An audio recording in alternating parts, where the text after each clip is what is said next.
Hey everybody, it's Ron from Pick Dawgz, and this is Ron's Rundown. We're going to go over the MLB games scheduled for Thursday, June 8th, 2023. If you like what you see, make sure to give this video a big thumbs up and subscribe to our channel. Don't forget to put your baseball picks in the comments section below. And if you're looking for my best bets, you can find those at the premium picks tab at pickdawgz.com. Alrighty, let's get into it. Here are the games for Thursday in Major League Baseball.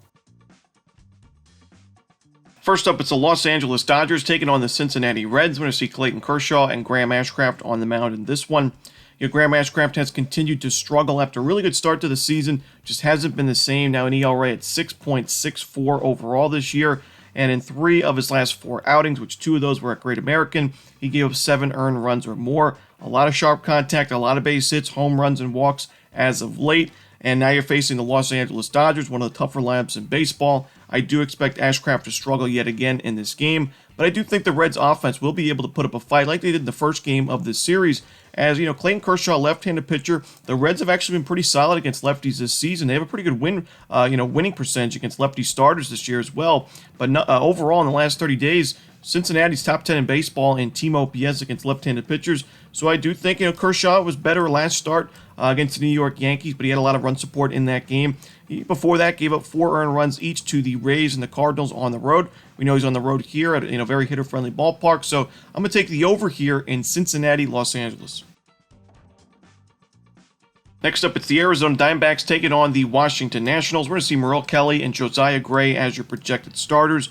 I've mentioned my regression concerns in Josiah Gray's game. We're starting to see that now. He's walking a lot of batters. Now he's starting to give up some sharp contact to go with it. 3 home runs in his last 2 starts. His strikeout numbers have not been the best this year. Only 55 Ks in 67 innings of work, which is pretty concerning in my opinion.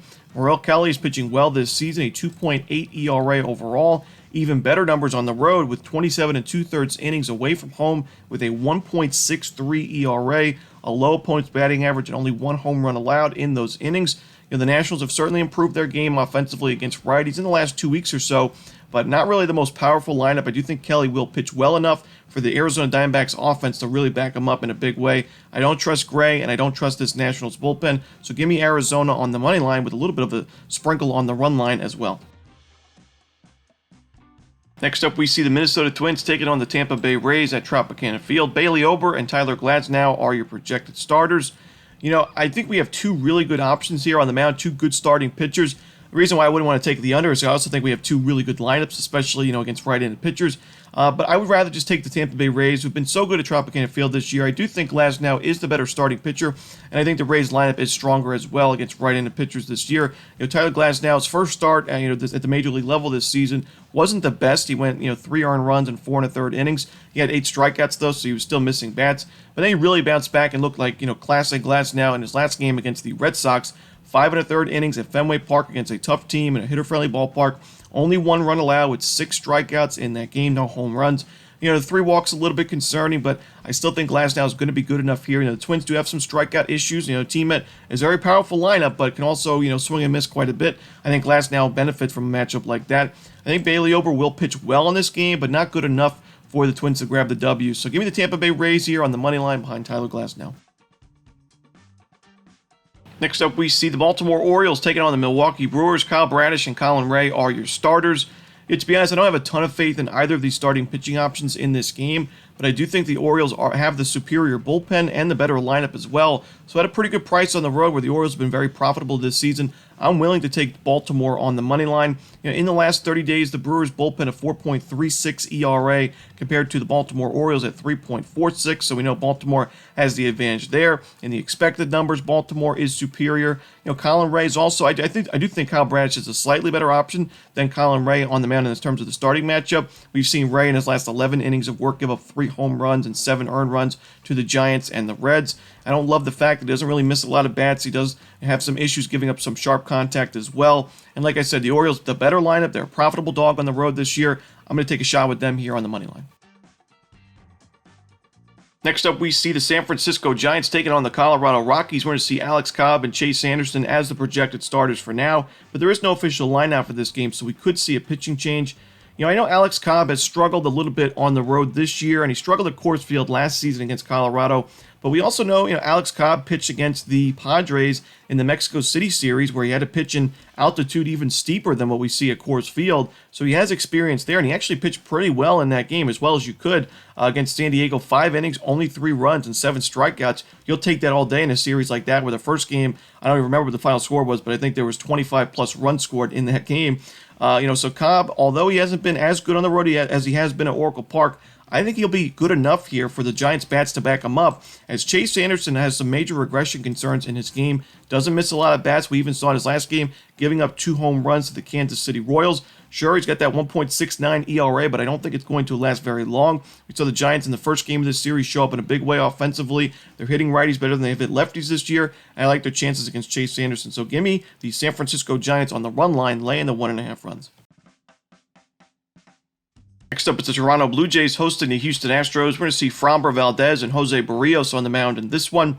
Now, the Blue Jays have been crushing righties in the last 30 days or so, top 5 in baseball in team OPS, but against lefties, not so much. And I know it's a very small sample size, so you got to take that into consideration.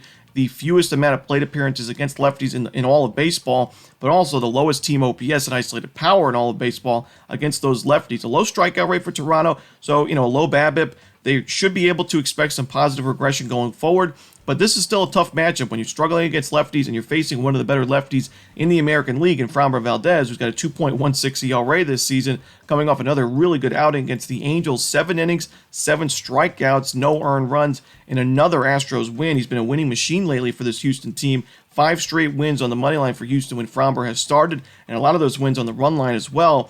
Jose Barrios has been better as of late, but we still know his control can be off at times. The Astros are certainly improving against right-handed pitchers in the last couple of weeks or so. Their numbers starting to get a lot better. We saw what they did to Alek Manoah in the first game of this series. So I still think Framber is the better option here. I'm going to take the Houston Astros on the money line. Next up, it's the New York Mets taking on the Atlanta Braves. We're going to see Justin Verlander and Spencer Strider on the mound in this one. Now, Spencer Strider obviously having a great season this year for Atlanta. Sub-3 ERA, great strikeout stuff, a good whip as well. But the Mets already got to him once this season. Back on May 1st at Citi Field, 5 innings, 4 earned runs, a homer, and 3 walks. And in Strider's last 4 starts overall, at least 1 home run allowed. And in 3 of those 4 starts, at least 3 walks allowed. So his control's been a little bit off as of late. Strikeout stuff is still there. But the Mets do a pretty good job of limiting strikeouts, and Justin Verlander, not a bad option on the other side for New York. Even though he struggled against the Rockies back on May 27th, he bounced back in a big way against a very tough Blue Jays lineup where he went 6 innings, 1 run, and 8 strikeouts. So a really good quality start there from Verlander. I think he's good enough to keep this game close. I think the Mets offense can do some damage against Strider and at least cover this run line. If not, maybe win the game outright, but I'm going to take the 1.5 runs just to be safe here with the New York Mets. Next up, it's the Boston Red Sox taking on the Cleveland Guardians. We're going to see Aaron Civale going for Cleveland. No official starter for the Red Sox right now. Now, Aaron Civale, last year, 9.09 Ks per 9 and 97 innings of work. But this season, through his first 3 starts, those strikeout numbers have taken a pretty big dip, and that's why he has a 2.04 ERA, but a 4.42 expected ERA and a 4.13 xFIP. There is some regression concerns early. It's still a very small sample size, but some small regression concerns in Civale's game. We know last year he struggled against the Red Sox in the only start he had against them back on June 26th. It was at Progressive Field. He went 4 innings. He gave up 8 base hits and 3 earned runs. 3 walks, only 2 strikeouts in a 8-3 Red Sox win. So I do worry about Civale in this game. I also don't love the Red Sox pitching staff right now. Particularly the bullpen has struggled in the last 30 days or so. I think Cleveland will be able to put up a fight offensively. So give me the over here in Red Sox Guardians. And the final game for Thursday's card in Major League Baseball is the Chicago Cubs and the Los Angeles Angels. Drew Smyly and Reed Detmers, a pair of southpaws on the mound in this one.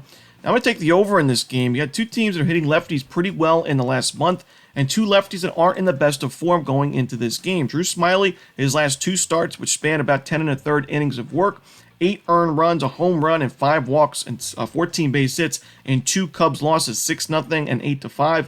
Reed Detmers on the other side, his last start, 4 earned runs and 6 base hits against the Houston Astros. Before that, 5 innings, 10 hits, 3 earned against the Marlins. So giving up a lot of base runners, a lot of sharp contact, And the strikeout numbers have taken a little bit of a dip as well in the last couple of games.